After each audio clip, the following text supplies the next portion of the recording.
Primer episodio de Ciertamente, Carlos, los sueños se cumplen. Así es. Agradecido nuestro primer invitado. Ronald, voy a dejar que sea Jorge que lo presente porque es tu invitado. ¿A quién vas a traer hoy, Jorge? Bueno, más que presentarlo yo, la idea es que él se presente. Ronald Medina, bienvenido a nuestro primer episodio de Ciertamente. Muchísimas gracias. Primer episodio de muchos. Así que nada, arranca contándonos quién eres, quién es Ronald Medina. Bueno, para mí la verdad es que es una grata sorpresa poder acompañarles hoy porque ciertamente tanto para ustedes como para mí esto viene a ser una incursión en este tema y la verdad es que lo que estoy dispuesto a hacer aquí, disfrutármelo en la mayor parte de lo que yo pueda. Bueno, yo principalmente, pues modestia aparte, tengo que decirles que mi nombre es Ronald Medina, como bien me introduce. Yo actualmente soy estudiante de medicina de mi último año aquí en la Universidad de Panamá. Y bueno, por dicha hemos tenido la oportunidad de incursionar en otros menesteres en ese sentido. Yo soy escritor, ¿sí? Entonces me he cultivado en este rubro con la intención de vender o más bien ofertar algo que en realidad no existía en el país.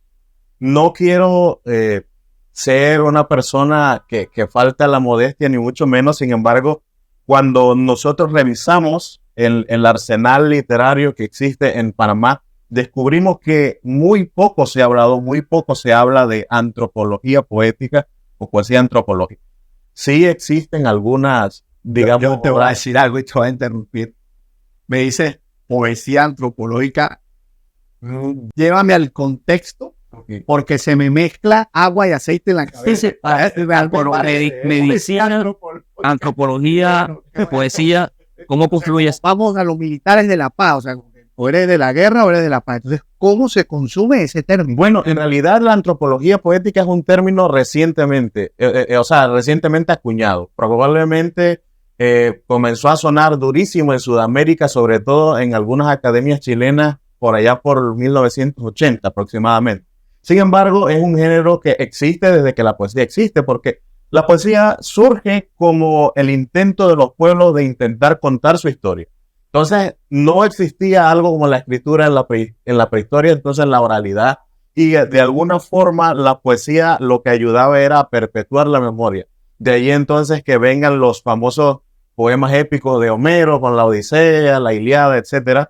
Entonces, la poesía antropológica existe prácticamente desde que existe la historia, y que los padres hayan querido heredarla a sus hijos. Sin embargo, como un término dentro de la academia, surge como la fusión entre el saber antropológico. Hablamos de etnografía, de esa ciencia que estudia básicamente el origen de nuestras comunidades.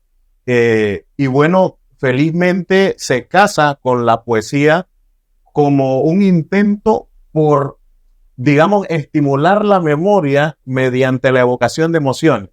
Y eso es lo que resulta de esta fusión y al final es muchísimo más fácil recordar aquello que relacionas con una emoción. Ese primer beso, ese primer gol en un partido de fútbol. Ustedes pueden hacer cualquier tipo de relación en la memoria en ese sentido. Entonces, la poesía antropológica lo que busca es eso. Contar la historia a través de la poesía. A través de la poesía, a través de la emoción, a través de eso. Muy bien. Bueno, pero entonces, médico. Ok. ¿Qué año en medicina? Ya mi último año. Ya a la espera de iniciar el internado rotatorio. Ok. Adicional a eso, miembro del comité editorial de la revista médico-científica, una revista que tiene más de 40 años de estar publicando el saber médico-científico en el país. Allí funjo como editor asociado, que viene a ser como un peldaño, digamos el peldaño más alto en este menester. Miembro del Círculo de Lectores Millennium. También un círculo de lectura que se fundó hace más de 15 años en la provincia de Coclé. Básicamente lo que hacemos es promover la lectura entre la comunidad joven y adulta también. Y ahora duerme más o menos. Dormimos muy poco, eso sí, dormimos muy poco. La pregunta base, que no se hace, pero hay que hacerla. La edad. 25 años. Ayúdame a entender, y que te escuchen y que te vean, ¿en qué momento de tu corta vida, yo voy a cumplir 44, ahora me está pisando los talones, decides incursionar de una manera tan disruptiva en temas tan opuestos, si podemos decirlo así. Sí. Entre medicina, poesía, antropología, creo que me voy a extremos. Definitivamente. Pero realmente tú agarras y confluyes en un solo punto. Así es. O sea, en tu persona, en tu experiencia, todos esos dominios, todos esos elementos para hacer lo que estás haciendo hoy, porque empiezas a escribir, empiezas a sacar obras. Entonces a nosotros nos gustaría saber dónde está ese momento bisagra, ese hito que dice a partir de hoy, esto es lo mío. Wow. Bueno, yo siento que tuve la dicha y creo que esa fue una de las razones muy puntuales por las que decidí al final decantarme en este menester, y es que yo soy de un pueblo del interior llamado Natá de los Caballeros. Natá se encuentra en la provincia de Coclé, el punto céntrico del país. Y Natá es un pueblo que tiene historia respirando en cada una de las esquinas de las calles. Entonces, nacer en un pueblo tan pintoresco como Natá de alguna manera despierta ese amor por el humanismo, por la historia, por la literatura, por la cultura, por la investigación, por el folclore nacional. Y bueno, ve acá lo de medicina de toda la vida. Yo creo que eso influyó mucho ser un niño muy enfermizo. Porque no, creo que mi mamá sí le está viendo. que bueno, fuimos un dolor de cabeza de niño. Nos visitamos nosotros aquí en Panamá buscando especialistas y todo lo demás. Y yo sí recuerdo haber conversado con mi mamá un momento y ella me dice, mira que nunca me extrañó cuando me comentaste porque de niño me decías que querías ser de esos doctores que ayudaban. O sea, no es un tema que tu papá es un médico. No viene por ahí. Yo soy la primera persona que incluso pisa una universidad. Yo soy la primera persona de mi familia en pisar una universidad. Cuando me hablas en tu familia, hablo en tu núcleo cero, hablo papá, mamá, hermanos. Y en mi familia extendida también. Abuelos, primos, tíos, todos ellos. Esa herencia cultural de que vienen, eran que agricultores. Sí, de hecho, bueno, mi familia paterna, ellos todos en su mayoría son agricultores. Mi abuelo desde niño me llevaba a los campos de... Es más, usted no puede ser natariego si usted no va a un campo de cebolla. O sea, eso es algo tan folclórico en la niñez natariega. Ir a un campo de cebolla, entender cómo es el trabajo, cultivar eso es propio de nuestro. ¿Y cómo le dices, papá, mamá, yo no quiero ir al campo de cebolla? Iba a ser la misma pregunta. Bueno, lo curioso es que en realidad nosotros, o sea, hicimos esto sin dejar de hacer aquello, porque en el verano yo igual trabajaba, en el verano yo viajaba al interior y me estaba con mi abuelo y me iba con él también a los campos, o trabajaba en la falda de mi abuela, o sea, cosas de ese tipo, ¿no? Ya les digo, lo único que me ha hecho falta ser, creo que es presidente de la República. No, pero todavía tenemos tiempo, 25 años. Aquí puede empezar la campaña. Por algo se empieza. Y entonces cuando llegues te acuerdas. Eso es lo más importante, que se acuerda de nosotros.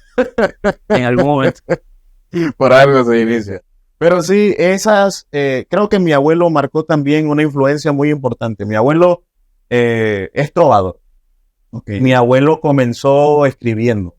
Y ese señor era un señor que para donde iba siempre iba con un cuaderno y una pluma porque él se dedicaba a escribir coplas. Entonces de niño yo siento que él estimuló muchísimo esa parte literaria en mí porque de hecho inventamos un juego entre él y yo en el que él me hablaba por coplas y yo tenía que responderle por coplas también. Entonces, es correcto. Aquí le decimos una controversia, ¿no? Okay. Entonces, tú también eres duro con el contrapunteo, ¿no? No me cuesta esos niveles. Que pueda concatenar muchas palabras continuamente sin pausar y darle significado, lo puedo hacer. Pero entrar a rimar en un proceso conversacional, creo que sí me cuesta. Hay mucha retórica en hacer eso, ¿no? Mucha retórica, mucha métrica, cosas muy puntuales del quehacer poético. Ya sabemos, para la próxima hacemos un contrapunteo. Me parece. Florentino y el Diablo. Sí, cómo no. Pero sí. Entrando un poco más en el tema que nos trae, la verdad es que para Carlos, para mí, es un homenaje también a Panamá, claro, el tenerte acá y el hablar un poco de historia, porque desde la percepción de ambos, creemos que el tema historia, siempre hablamos de 1903 hacia acá, separación de Colombia, Canal de Panamá, pero poco de esa Panamá prehispánica. Por supuesto. Cada vez que le preguntamos a alguien, bueno, de 1 a 10, ¿cómo está tu tema de historia? 6, 4, la tajada de la patilla, pero pues, ¿por qué estás contigo? Entonces, Claro.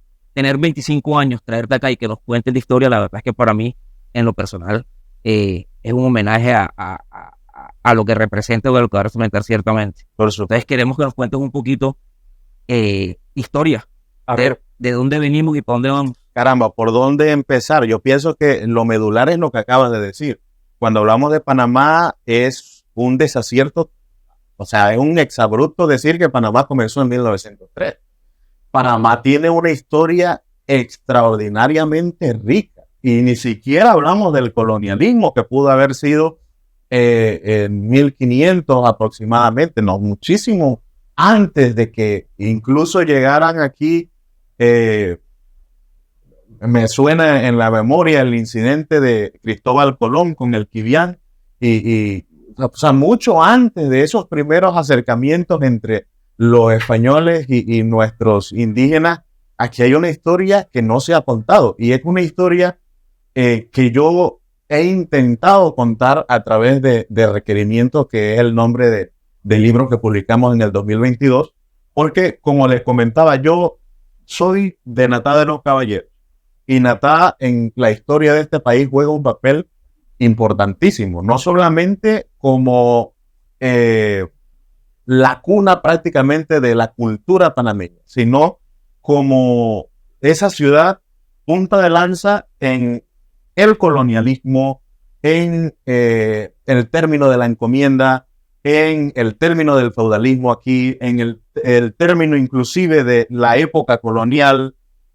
Figuras como Francisco Gómez Miró, que fueron personas que trabajaron por la gesta independentista de Panamá de España, y todavía seguimos en 1903, el 5 de noviembre de 1903, Natá se une a esta gesta separatista y a partir de ese momento todos los pueblos del interior se abocan en esa iniciativa. Entonces Natá es un punto, digamos, De inflexión. de inflexión, muy bien dicho. Definitivo. Y entendiendo la pregunta que hace Jorge, ¿por qué si tiene tanta importancia o tanta relevancia históricamente hablando sobre Panamá? Voy a hablar a nivel, pues mis hijos estudian en Panamá, Claro. la historia de Panamá, y a lo mejor de los Cajobey también, pero tú no escuchas a nuestros hijos hablar de eso. Es correcto. Entonces, voy a murmurar. ¿Qué ha sucedido desde tu experiencia que no se haya incluido con esa fuerza esa parte de la historia panameña en la bibliografía cotidiana? Eso es por un lado. Y por otro lado, si tú tuvieses que marcar otros hitos históricos, otras fechas históricas o momentos históricos que deberían estar incluidos dentro de ese mes de la patria, por poner un ejemplo. Claro. Porque en ese mes de la patria sí, tú te encuentras 4, 5, 6 fechas importantes. Exacto. De esa historia, llamemos moderna de Panamá. Es correcto. Pero se me escapa todo lo anterior. Entonces, en tu experiencia, ¿qué sucede ahí? Yo siento que la verdad, la culpa de muchas, digamos, de estas vistas que de alguna manera soslayan la importancia histórica de pueblos como Natá de los Caballeros, mucha de esa responsabilidad recae sobre nosotros mismos, sobre los habitantes de estas comunidades, porque yo soy el típico niño del interior que tiene que dejar su casa a los 17, 18 años para venir a la capital a estudiar y trabajar para llegar a hacer algo en la vida. Sin embargo, esa no es, digamos, a lo que debemos apuntar. Nosotros deberíamos apuntar a un desarrollo local de las comunidades, y en ese sentido yo creo que no se ha sabido aprovechar el atractivo histórico, el atractivo cultural, el atractivo turístico de una comunidad como Natá. Entonces la mayoría de los profesionales que se forman emigran, vienen a trabajar acá a la ciudad, van a otras latitudes, incluso viajan al exterior, se quedan por allá, y al final del día usted va a una comunidad que está llena de una población que va envejeciendo, que tiene mucho que aportar, pero que no tiene, digamos, este paso expedito al relevo generacional. Entonces yo creo que gran parte de la responsabilidad recae sobre nosotros mismos, porque no hemos sabido reivindicar la posición de nuestras comunidades en los anales de la historia del país. Y por supuesto que no podemos decirlo, no podemos dejar de decirlo más bien. El Ministerio de Educación ha fallado también y tiene una mora histórica con comunidades como Natá, con comunidades como San Francisco de la Montaña, con comunidades como Río de Jesús, comunidades que tienen mucho que aportar, tienen una historia vastísima, tienen, digamos, protagonistas importantes en el devenir histórico del país, que no se han vindicado en la literatura nacional porque no ha habido como el real interés, ¿no?, de hacerlo. Así que yo también estudié en un colegio público, yo también bebí de las mismas fuentes de información que son estos libros de texto que suministra el ministerio, y es penoso ver cómo los párrafos que dedican, por ejemplo, a ciudades históricas como Natá de los Caballeros sean 2 párrafos, 2, 3 párrafos. Entonces, eso es penoso, es una mora, definitivamente. Desde tu perspectiva, ¿has tratado de empujar algún tipo de movimiento o gesta a favor de que eso se empiece a reconocer? Por supuesto que sí. Todo comienza mucho antes de la publicación de este libro, Requerimiento, como les digo. Es un esfuerzo de aproximadamente 2 años de trabajo investigativo en antropología. En ese sentido, hemos podido compartir con la doctora Guillermina Itzel de Gracia, que ella es una doctora en antropología y hizo su tesis doctoral incluso en antropología natariega. Creo yo que es una de las mentes más brillantes que tiene la Academia de Antropología panameña, y con ella hemos participado en algunas actividades que buscan precisamente esto, hacer docencia, empoderar a la población de su historia, empoderar a la población de la esencia de lo que somos, de la panameñidad de la que tanto se nos habla. Y bueno, posteriormente con Requerimiento, básicamente lo que hacemos es como utilizarlo como un medio no solamente de recrear nuestro, digamos, nuestra parte más almática con la poesía, sino también evocar conocimiento, porque al final una persona sabida en antropología, o por lo menos sabida mínimamente en la historia del país, puede reconocer hechos históricos, hechos comprobables en el texto de Requerimiento. Entonces, sí, por supuesto, y seguiremos haciéndolo en cada oportunidad que tenemos, porque creo que somos una comunidad que tiene mucho que aportar, que todavía no ha alcanzado ese cenit de lo que tiene para ofrecer al país, y ojalá a través de este podcast otros también, Otros que van a ver, por supuesto, otros también se animen y formen parte de este movimiento. Por eso es ciertamente. Cierto. Estamos rescatando muchos aspectos, no solamente de la parte histórica, sino también de la parte social, la parte económica, Claro. la parte... Yo conversaba mucho con Jorge porque confluíamos en un punto que nos hace falta muchísima historia. Así es. Y no quiero decir, y probablemente esto sea un mal de toda Latinoamérica, no voy a enfocarme solamente en Panamá. Yo creo que es un mal de toda Latinoamérica, y que a veces hemos dejado algunos momentos, eventos históricos a la deriva, Así es. porque quizás familias posteriores que tenían algún tipo de interés en le dieron fuerza a este pedacito de la historia, a este no le demos pedacito de la historia. ¿Ves algo ahí en tu experiencia que hayan fuerzas que hayan movido esa historia? Dicen que siempre son los ganadores los que escriben la historia. Claro, claro. Y esa es la triste realidad, ¿no? Sin embargo, cuando uno indaga, por lo menos yo tuve la oportunidad en mi investigación de tener acceso a documentos del Archivo de las Indias en España. Entonces, leer las versiones de Gaspar de Espinosa, por ejemplo, en sus crónicas, al hablar de el proceso de colonización en Panamá y en América Latina, en algunas de las latitudes que visitó, o leer, por ejemplo, a Fray Bartolomé de las Casas y darse cuenta, o sea, poner en la balanza los escritos de Oviedo y de Gaspar de Espinosa y los escritos de Fray Bartolomé de las Casas, darte cuenta de que existe una diferencia brutal entre los dos relatos y son la misma historia. ¿Y en qué coinciden? Bueno, coinciden, por ejemplo, en algunos aciertos cronológicos, más que nada, aciertos de tipo temporales. Sin embargo, digamos que hay una narrativa bastante desleal a los hechos por parte de Gaspar de Espinosa y de Oviedo, por ejemplo. Oviedo es un poquito más objetivo. Pero Gaspar de Dame un Espinosa, ejemplo. Sí, Por objetividad, ejemplo, o sea, para ponernos ejemplos, para allá. para molestar. Por supuesto. ¿Dónde es objetivo, dónde es subjetivo? por ejemplo, Gaspar de Espinosa dice, cuando llega él a Natá, llega de noche. Ok. Ajá. Llega de noche. Entonces ellos llegan de noche a Natá y se quedan acampando hasta que llega el amanecer, que es que podían reconocer la población. Ellos quedaron totalmente asustados, abrumados, estaban, caramba, que reventaba su cabeza de ver la cantidad de gente que vivía en ese poblado. Y no solamente la cantidad de gente, sino la calidad de personas que vivían ahí.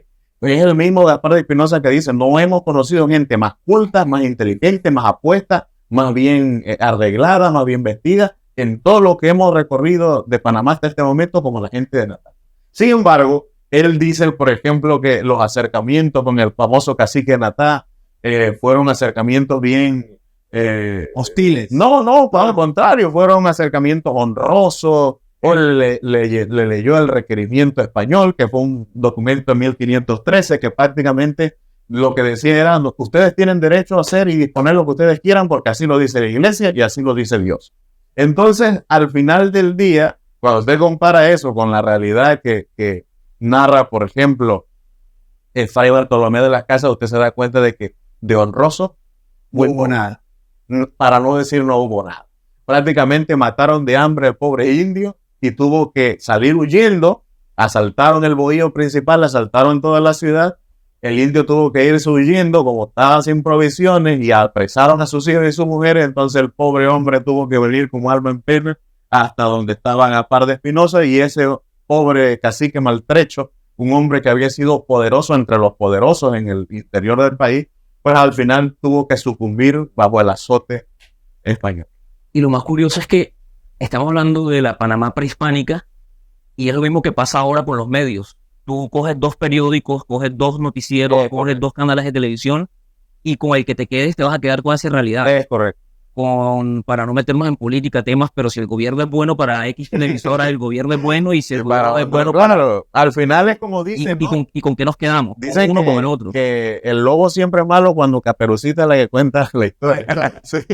Pero hay algo de eso en la historia. Por eso yo siempre digo, si uno quiere descubrir objetivamente, digamos, los hechos, uno tiene no solamente que quedarse con unas fuentes, bebe de todas las disponibles, bebe de las que tengas, y si hay alguna que tiene mérito de ser medianamente objetiva, hombre, vete por ahí, que probablemente vas a dar con una información más o menos fiable.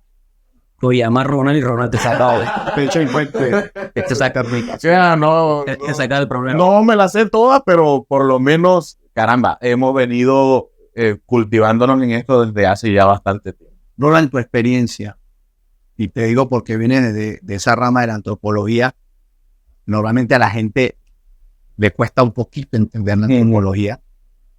Y yo, como hablamos de contar esa historia, tú la cuentas a través de la poesía, pero ahora en tu experiencia, ese conocimiento como historiador, hoy ves al pueblo de Panamá, Okay. hoy ves su idiosincrasia, hoy ves su cultura,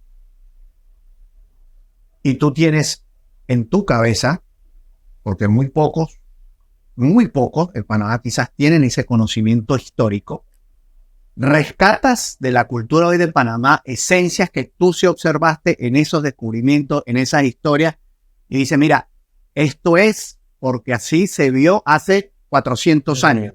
Pues si tú buscas la herencia, la buscas muy corta.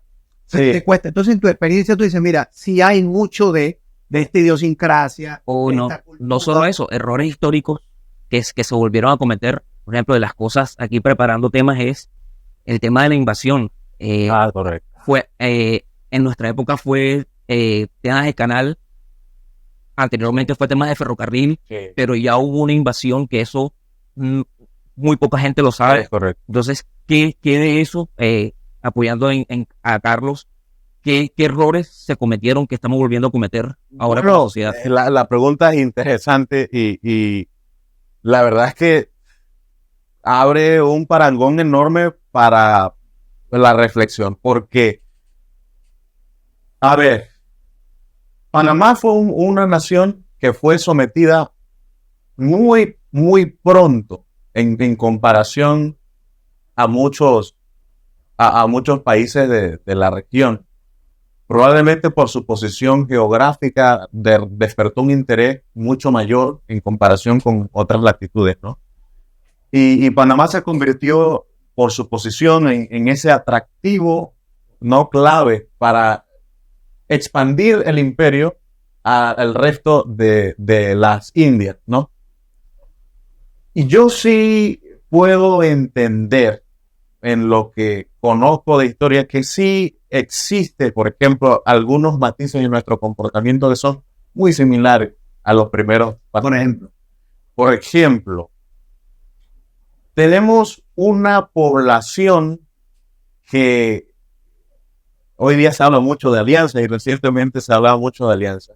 Hay una población que habla de alianzas, pero que paradójicamente desconoce algo de lo que es el principio de la lealtad, porque es una alianza condicionada. Claro. Por ejemplo, y me viene rápidamente el Chirú, que era otro famoso cacique del interior de la provincia de Coclé. El Chirú vio la oportunidad a través de los colonos españoles de quedar en la buena.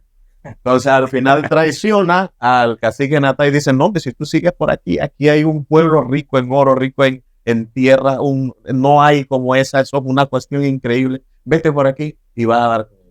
Al final el Chirú termina siendo traicionado por esa mano que le dio la mano. Evidentemente, ¿no? Claro. Entonces hay algo de eso, fíjate, porque nosotros leemos, por ejemplo, el tema de los tratados, el tema del tratado del ferrocarril, el tema del tratado del canal francés, y tú ves que eso es algo repetitivo. Entonces son alianzas condicionales que en realidad tienen muy poco compromiso entre las partes. Entonces nosotros caemos al final, digamos, en ese que hay para mí, que está en las calles, que abunda en las calles. Ok. Entonces, ¿Cómo vivo ahí? por ejemplo, el clientelismo en la política, eso es parte de la idiosincrasia panameña y no viene de ahora. Estamos hablando de historia.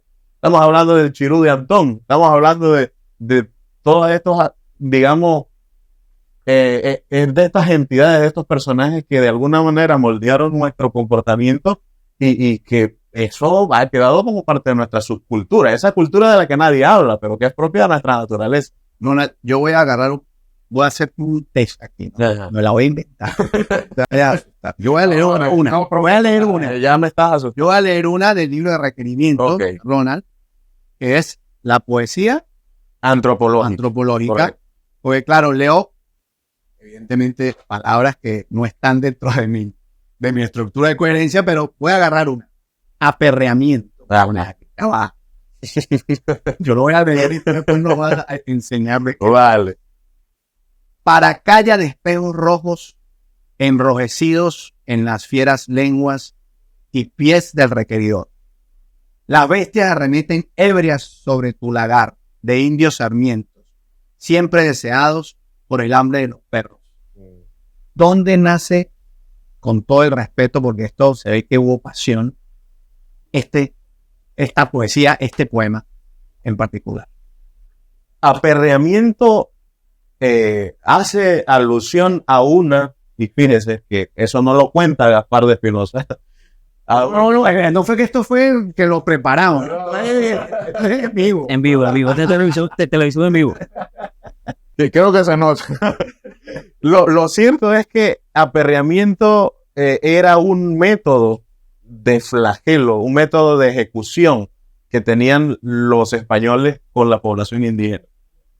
Los perros eran algo nunca antes visto aquí en Panamá.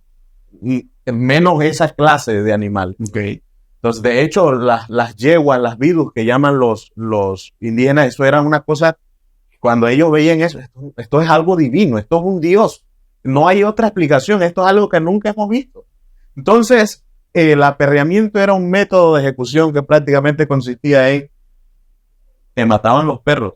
O sea, el español colonizador enviaba a su jauría de perros a que te mataran a mordidas. Entonces, aquí se han descrito esos métodos de ejecución, por ejemplo, en la región Cueva, que es esta región de Panamá y Darién.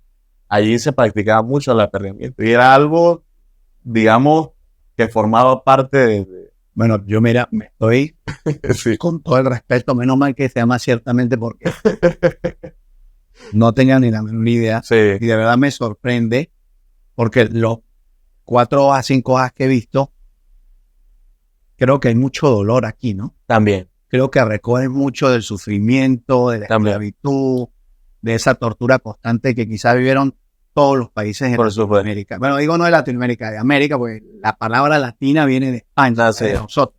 Ellos la impusieron y nosotros nos quedamos con esa palabra, pero no es real. Los latinos son allá. Así es. Y cuando yo leo esto, ¿de dónde nació la necesidad de requerimiento? ¿Por qué requerimiento? Quiero abonar algo a lo que acabas de decir. Y requerimiento no nace, fíjate, para volver a traer a la mesa este debate entre si la leyenda negra o la leyenda dorada del colonialismo. No, esto no se trata de eso. Eso se trata de evocar ese sentimiento patriota, si se quiere, ese sentimiento de panameñidad, de evocar ese sentimiento de nacionalismo en la gente, ¿no? Que podamos reapropiarnos de lo que nos están robando nuestra historia. Y alguno dirá, ¿quién te está robando la historia? La historia es una y nadie puede. Bueno, precisamente lo que consumimos está robando nuestra identidad. El lenguaje evoluciona, por supuesto que el lenguaje evoluciona. Claro. Y eso es una cuestión irremisible. Eso va a suceder porque va a suceder. Sin embargo, cuando tú, por ejemplo, vas perdiendo o vas notando cómo el argot de mis compañeros que tienen la misma edad que yo va evolucionando un Spanglish que va desplazando, por ejemplo, los panameñismos, los regionalismos que son propios y que de alguna manera en el coloquio le dan ese toque pintoresco al panameñol del que hablaba Pedrito Altamiranda, por ejemplo, el panañol. Cuando tú notas eso, no, estamos perdiendo lo que es propio, estamos perdiendo lo que es nuestro. Entonces, luchas como las que mencionaron, la lucha por el canal, la lucha por la zona del canal, la siembra de banderas en la zona, todas esas luchas que de alguna manera buscaban reivindicar ese Panamá en nosotros, esa Panamá defendida de la que hablaba José Franco, famoso poeta también panameño. Creo que la vamos perdiendo a medida que nosotros vamos dejándonos consumir, no nosotros consumirla, sino dejándonos consumir de los medios, de la influencia exterior que afecta nuestra manera de comportarnos, nuestra manera de razonar incluso. Entonces, requerimiento lo que busca es eso, intentar como tocar, por mucho o por poco que haya, ese fervor nacionalista, ese fervor panameño, que al final lo que busca es que te sientas contento, te sientas orgulloso de lo que eres, de tu historia, de los hechos que han acaecido con el propósito de que tú tengas la libertad de la que tanto te ufanas, ¿no? Entonces, requerimiento surge como una idea de reivindicar esa historia que muy poco se conoce, y era lo que comentábamos. 1522 se funda la ciudad de Natá de los Caballeros, un 20 de mayo. Natá tiene 1000 años de historia, por lo menos se ha podido dar fe por medio de la arqueología, que Natá por lo menos es un asentamiento que tiene mucho más de 1000 años desde antes de 1522. ¿Sabes de qué me estás hablando? Tenemos una historia que todavía no se ha contado y una historia que creo que está próxima a contarse. Por supuesto. Esa historia que no se ha contado, en gran parte, y es una teoría que tengo, tú la puedes validar más que nadie, es un poco que todo lo que pasó antes de los 1900 es responsabilidad de esa gran Colombia y de antes, y como me independizo de Colombia, entonces ahí empieza mi historia de Panamá, que en realidad no es así. ¿Tendrá que ver algo eso o no tiene nada que ver? Fíjate que hubo luces muy tempranas y me viene a la memoria esta gran obra de Rodrigo Miró. Se habla mucho de Ricardo Miró, el famoso poeta, pero Ricardo tenía un hermano que es Rodrigo. Rodrigo Miró era un ensayista y él se dedicó también a historiar gran parte de la producción literaria de Panamá en esa época, desde el colonialismo desde la época colonial hasta nuestros días. Sus obras son muy completas. Y usted nota que no, la historia está allí. Los escritores están allí. Por distintos medios escribieron ensayos, escribieron críticas, escribieron crónicas, escribieron de todo. Y la historia está allí. Yo siento que el problema es un problema más bien como de accesibilidad a esa información. Yo he criticado muchísimo, por ejemplo, que una ciudad como Natá de los Caballeros tenga una biblioteca a media asta, como decimos aquí en Panamá, ¿no? Que prácticamente, tengo que decirlo con el perdón de las autoridades, no sirve para nada. Entonces, ¿cómo es posible que yo hubiese tenido que ir incluso a bibliotecas extranjeras para solicitar información de mi propio pueblo? O sea, ni siquiera de mi país, porque el país es grande. No tan grande, pero es grande. Pero de Natá, ¿cuántos kilómetros cuadrados puede tener la superficie de ese distrito? De ese corregimiento todavía. O sea, estamos hablando de algo más pequeño. Y usted no tiene acceso a esa información. Entonces pienso yo que por allí radica el problema. Y ahí viene mi segunda pregunta y es que ¿cuántos Ronald hay en Natá? Debe haber uno solo que con 25 años esté tocando la puerta de la biblioteca y decir, denme los escritos de... Bueno, créame que la he tocado y está cerrada. Porque no es funcional. O sea, ni siquiera es una institución que puedas ir y consultar. No es funcional, incluso. Ronald, ahorita vamos a hacerte una pregunta, quiero que la pienses bien, que la tiene formulada Jorge. Bueno, pelando la cebolla, a propósito del tema de la cebolla, íconos, próceres, más allá de los que conocemos, sí, para nosotros, Simón Bolívar, Libertador, X número de naciones, claro. Y en Panamá, próceres. Pero puedes contar toda la historia. Vale, olvídate de lo que conocemos nosotros aquí. Te digo es ya, de donde tú empiezas a leer la historia, que no es la de nosotros. Hay personajes que vienen a mi mente así. Puedo decir tres. Puedo decir tres. Dámelo en orden. Por ejemplo, el primero, el Quibián. El Quibián era el nombre. Es un debate. Hay algunas personas que dicen que el Quibián es el mismo cacique Urracá de Veraguas. Hay algunas escuelas que afirman eso. Otras escuelas dicen que eran dos caciques diferentes, dos personas que tenían un poderío militar y de cacicazgo en dos regiones diferentes. Independientemente de cuál sea la posición correcta, que ahorita mismo, pues la verdad yo no la tengo. El Quibián para mí puede ser uno de los próceres más importantes en la historia de este país. Yo le podemos cambiar el nombre de la moneda, pues el Quibián. El Quibián. Avenida Quibián, porque sí, el Parque Urracá, Parque Quibián, sí. Hay algunos que creen que el Quibián en realidad, como suele suceder con los escritos, sobre todo las crónicas españolas, el Quibián era un título. Entonces cuando los españoles llegaban y preguntaban, bueno, ¿quién es el encargado aquí? O se daban, intentaban darse a entender, ¿no? ¿Quién era el encargado aquí? El Quibián. Entonces, se llama así. Pero algunos creen que en realidad se trataba de un título al cacique Urracá. Por eso la identificación, ¿no? Es exactamente, por ahí va la cosa. Sin embargo, la historia es importante porque pienso que fue la primera persona, el primer cacique en poner resistencia al proceso de ultraje, de destrucción de toda una cultura, de destrucción de toda una civilización, si se quiere.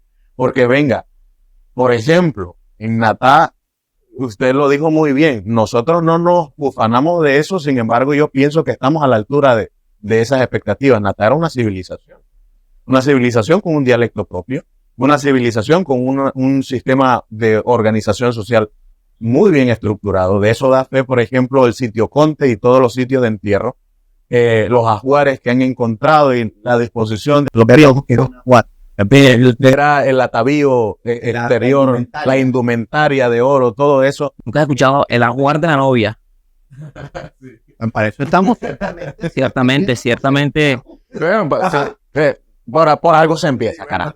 El asunto es que en Natá, fíjese que había un tráfico de comercio importante. En los sitios de entierro natariego usted encuentra piedras que no son propias de la región, esmeraldas. Eso te habla de una zona de tráfico con el sur de América, sobre todo con Colombia.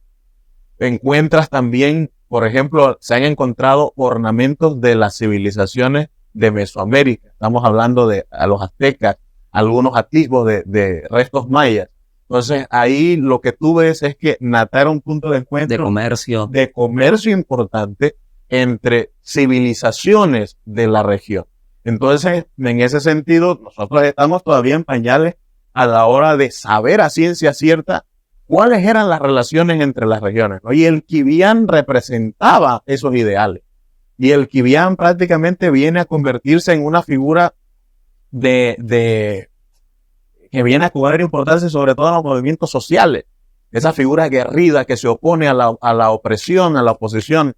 Por eso yo lo considero uno de nuestros primeros próceres. Para tener, bajo tu estructura de historia, el Quibián El Quibián.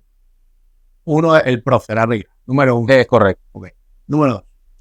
El Cholo Victoriano Lorenzo. El Cholo Victoriano Lorenzo. Bienvenido al mundo, ¿no? Por allá se enseña que sí, como que se ha sonado. Ahí sí.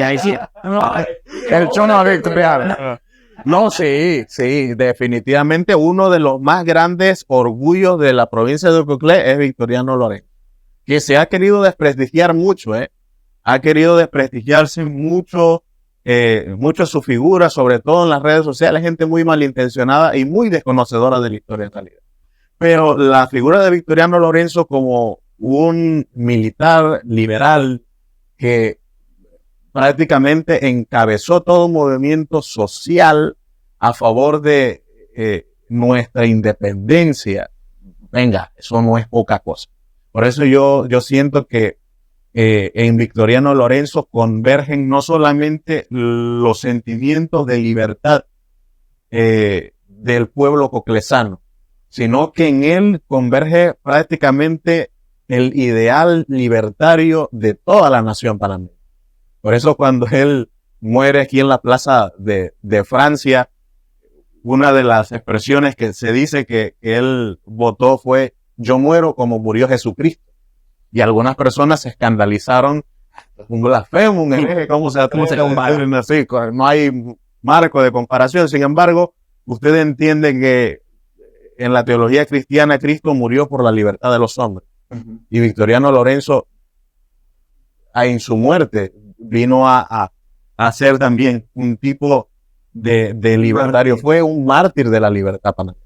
Entonces, para mí, Victoriano Lorenzo sí o sí tiene que ser uno de los grandes próceres. Ahora vamos con el 3. Francisco Gómez Miró, que es un gran natariego, un extraordinario natariego que también fue clave en la independencia. Formas parte de esto. Yo te pregunto porque como tú eres el que sabe, yo te miro a ti, eso no importa porque yo digo, yo te miro para que tú me digas. Sí. Él valida.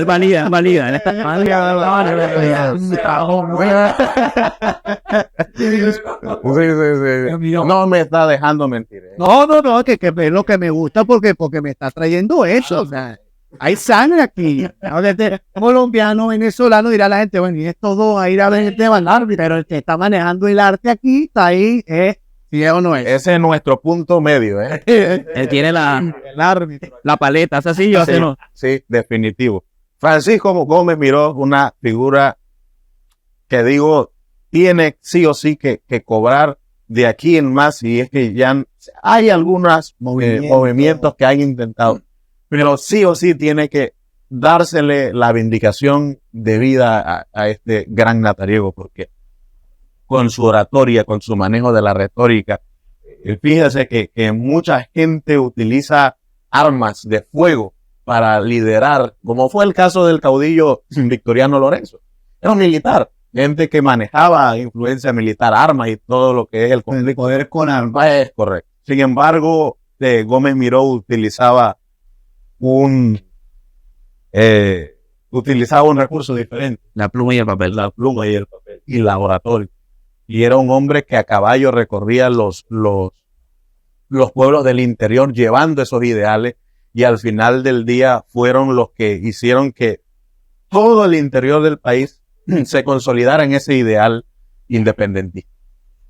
Me has nombrado 3 líderes, llamémoslo así, que si yo no te conozco, digo, no ves, todos están cerca de donde tú eres y cosas que son mías. Ahora, yo te pregunto, quitándote un poquito tu tierra, la parto y me pongo la bandera de Panamá completa de punta a punta, desde el Darién hasta Chiriquí, hasta David, toda la extensión. ¿Confluyen esos 3 nombres? Sí, totalmente. Completamente.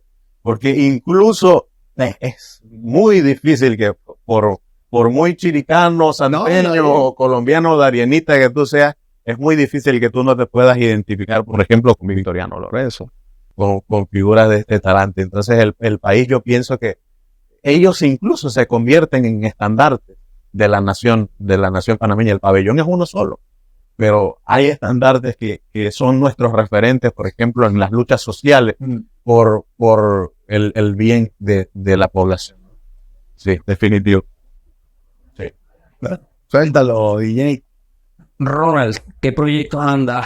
¿Qué anda haciendo ahora? ¿Segundo libro, tercer libro? Algo de eso. Primero se gradúa y después cuéntanos un poquito en qué Bueno, algo de eso hay ahorita. La verdad, una de las mayores preocupaciones que tengo, y bueno, aprovecho el espacio para decirlo también. El ser médico en Panamá es un tema complejo. Es un tema complejo porque lastimosamente los tiempos han cambiado y el sistema público de salud no parece estar a la altura de las nuevas demandas.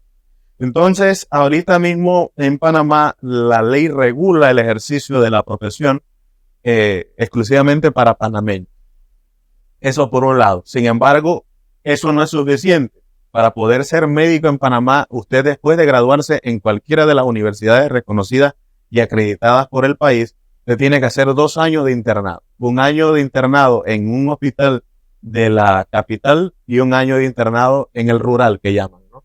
Entonces, en un hospital del interior o donde uno así lo disponga. El tema es que la cantidad de gente que está estudiando medicina se ha disparado, o sea, exponencialmente. Hay más becas, hay más oportunidades y eso está muy bien. El problema es que cuando se crearon estos programas, lo que buscaban era promover la educación médica en el país, no fueron consecuentes con el programa de internado rotatorio. Entonces, se gradúa más gente de medicina, pero no hay suficientes plazas para el internado. Si yo no hago el internado, yo no puedo ejercer medicina en ningún lado en este país, ni en la privada ni en la pública. Entonces, como no hay suficientes plazas y el filtro es un examen, hay mucha gente que pasa el examen, pero los que se quedan con las escasas plazas son los que salen mejor. Eso ha creado un problema. Ahorita mismo hay aproximadamente 200 médicos recién graduados trabajando, que es muy honroso, no hay nada de malo en esos trabajos, pero trabajando como conductores de Uber, taxistas, cuidando niños. Tengo una que incluso trabaja para una empresa que cuida perros, que pasea perritos en las tardes. O sea, son médicos, son gente que tuvieron 6, 7 años quemándose las pestañas para entender la profesión y resulta que ahora, por una cuestión meramente gubernamental, usted no puede acceder y eso para mí es una canallada que no tiene ninguna justificación. Entonces, ahorita mismo yo estoy por presentar mi examen de certificación médica básica y bueno, eso es lo que tiene ahorita mismo, digamos, toda mi atención. Sin embargo, sí, proyectos hay muchos. Ahorita mismo estamos próximos a presentar nuestro segundo libro. El año pasado tuve la dicha de ganar el Premio Nacional de Literatura Infantil y Juvenil, Ercilia Ramos de Argote, uno de los premios más importantes de literatura para niños en el país. Y ese trabajo que presentamos, que fue galardonado, va a ser publicado. Así que ya creo que estamos en los últimos pasos de producción para que el libro salga. Probablemente estaremos en la Feria del Libro, en la presentación formal del Llamamos invitado. Por supuesto. Ciertamente. Se autoinvitó, pero bueno. Oye, yo fui rápido. ¿Verdad? Y en 5 años, ¿Ronald médico especialista o Ronald escritor luchando la causa con el papel y el... Si por ahora hemos podido, yo creo que en el futuro, por supuesto. Bueno, pero preguntas tipo Carlos, de las que le hacen sus coaching, Si yo tuviera que escoger a un Ronald médico, a un Ronald escritor. Si yo pudiera vivir de la pluma. Ajá, tal cual. Desde el romanticismo, ajá. Créeme, si yo pudiera vivir de escribir, yo me dedicaría exclusiva y únicamente a eso. Pero no todo el mundo es una J.K. Rowling. No todo el mundo tiene. Pero por algo empezamos. Te voy a hacer esta pregunta en este cierre. 3 libros que nos recomiendes a nosotros, a las personas que nos ven, que sientas que son lectura indispensable del sentir panameño. 3 libros. ¿Le dice preguntas ahora fuerte? Sí, me vienen un montón. ¿Cómo los líderes? Dame los libros. Ok. Panamá defendida, de José Franco. Okay. Esa por un lado. Cualquiera de Orestes Nieto es bueno. Sobre Panamá, por supuesto. Pero va más dedicado a la parte colonial, a la parte antes de la Orestes Nieto para mí viene a ser el poeta de Panamá. O sea, se habla mucho de Ricardo Miró, por supuesto, Ricardo Miró siempre será Ricardo Miró, pero Orestes Nieto es el poeta de la panameñidad. La inconsciencia y vivir en esta época, hablamos de Rubén Blades. Rubén Blades. Pero, o sea, es increíble cómo si la cabeza uno lo trae a la actualidad y para atrás absolutamente nada. Sí, sí, pero bueno, digo, José Franco, Orestes Nieto, Gaspar Rosas Quirós, Coclé de Natá. Un libro extraordinario, que no se trata de Natá sola. Bueno, ya eso va a estar ahí. ¿Y se consiguen dónde? Como para redondear en la biblioteca. En la biblioteca de Natá. No, créeme, no leo. No. Bueno, muchos de ellos puedes conseguirlo en la librería del escritor panameño. Creo que ahorita mismo la mudaron a la Ciudad de las Artes. Allí. También estaba en la ciudad de Panamá la Vieja. Allí muchos de esos libros de literatura panameña se consiguen. Por supuesto que sí. 2 preguntas de banalidad, así de revista. Ajá. Plato típico panameño. Uy. A ver, el tamal. El tamal. El tamal panameño. Me encanta. Yo creí que me ibas a disparar allá arriba a un autóctono de allá. No es el tamal. Bueno, venga, que aquí de Panamá Oeste para acá usan hoja de bijao. Allá en el interior usamos hoja de caño. Así que sí, tiene sus matices. El tamal de mi abuela, créanme que es otra cosa. Y estamos invitados también al tamal de la abuela, ¿no? Yo creo que sí. Miren, hay que ir. Y la otra pregunta es, ¿qué hace un pelado de 25 años en Natá, que no sale, que se viene para la ciudad, que no es médico, que no es antropólogo, que no es escritor? ¿Qué hace? O todos son como Ronald y uno llega allá y encuentra 25 Ronald. No, gracias a Dios. Que se hubiera caído el pueblo. No, Natá, créeme que hay gente muy talentosa. En Natá lo que más se ha exportado es el deporte. De Natá ha salido gente con grandes firmas para equipos de béisbol, los Yankees, los Tigres de Detroit. Bueno, de hecho, un primo mío tuvo una firma con los Tigres de Detroit. Entonces, básicamente la gente apuesta a lo más popular, ¿no? El deporte, el béisbol, sobre todo en Coclé, lo que pienso yo es mucho más vernáculo en el béisbol. Yo jugué béisbol también, fui malísimo. Pero ya no más 2 años, a los 10 que tiene 25 y él habla como si yo jugué béisbol. Antropólogo, médico, escritor, poeta. También quiero jugar béisbol. Y hay un... Es verdad. Y hay un tema con Ronald y es, lo escucho y es como siempre, como con ese espíritu de lucha para escuchar mi mensaje, lucha ahora para el tema médico, algo de política en algún futuro. Bueno, en Natá, a nivel país, está por ahí, te pica, no te pica. Bueno, a mí no, pero a la gente a mi alrededor le pica mucho. Sí, se me han acercado, sobre todo con esta contienda electoral que hubo recientemente. Mucha gente lamentó mucho que yo no me hubiese involucrado. Caramba, tenemos un representante allá en Veragua que tiene 18 años. No, está bien, está mal, eso es una cuestión que vamos a tener que, pero Es un tema de convicción por supuesto, pero a lo que voy es que yo a los 25 años, este grado de convicción y esta sabiduría y esta experiencia y este saber hablar, ni por ahí. Es que en lo absoluto, a los 25 años estaba pensando en absolutamente otra cosa, recién graduado de la universidad de milagro, tocando puertas para ver dónde trabajaba, pero ese bagaje que tú tienes y hablas de yo hice, y es que dices que tengo 25 años y...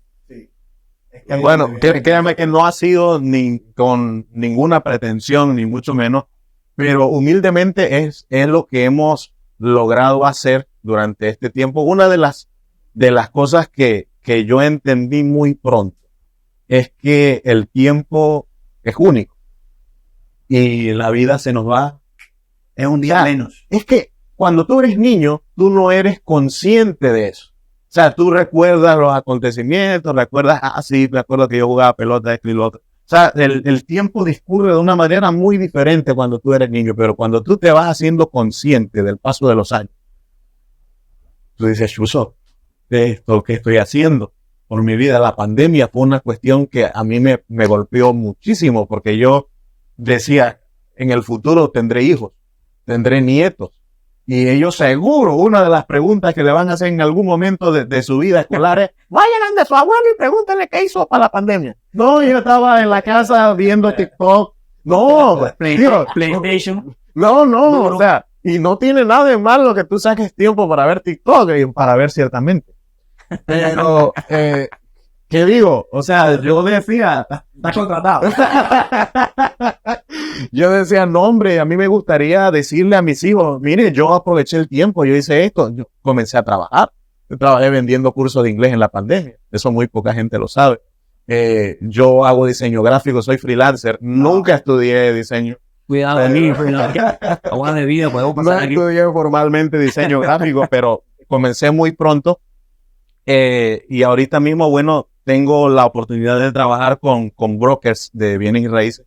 Y con ellos, pues, trabajo haciendo gigantografías, cuestiones así. A lo mejor han pasado por ahí y han visto algunos de mis trabajos. Y Pues algo que no hagas para saber. Sí, como para saber, o que preguntemos y se corcheamos, sí. Mira, esta es la pregunta de cierre. Por tema. ¿Qué le dices? Escúchame esta pregunta. ¿Qué le dices al Ronald que hoy tiene 10, 12 años, que está entrando en esa fase cognitiva de empezar a ver lo que quiero hacer en el futuro? No me lo digas a mí, díselo a ellos. bueno, a ese Ronald de 10 años.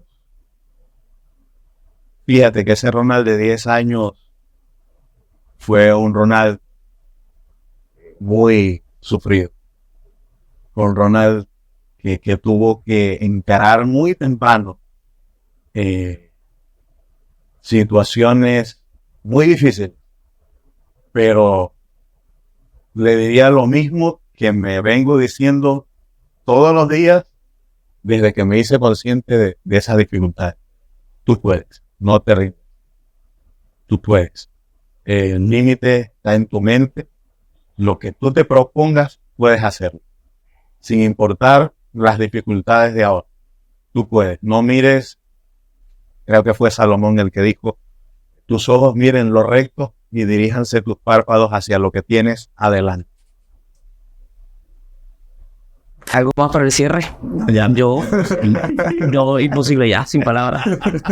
Ronald, súper agradecido con tu visita, que sea la primera de muchas. Primera de muchas, tenemos que ir allá a grabar allá. Tenemos que ir a la emisora de radio para que hagamos coaching, muchas cosas. Créeme que para mí eso es muy importante. Es que te vi, ya te iba a empezar a causar y no, ya.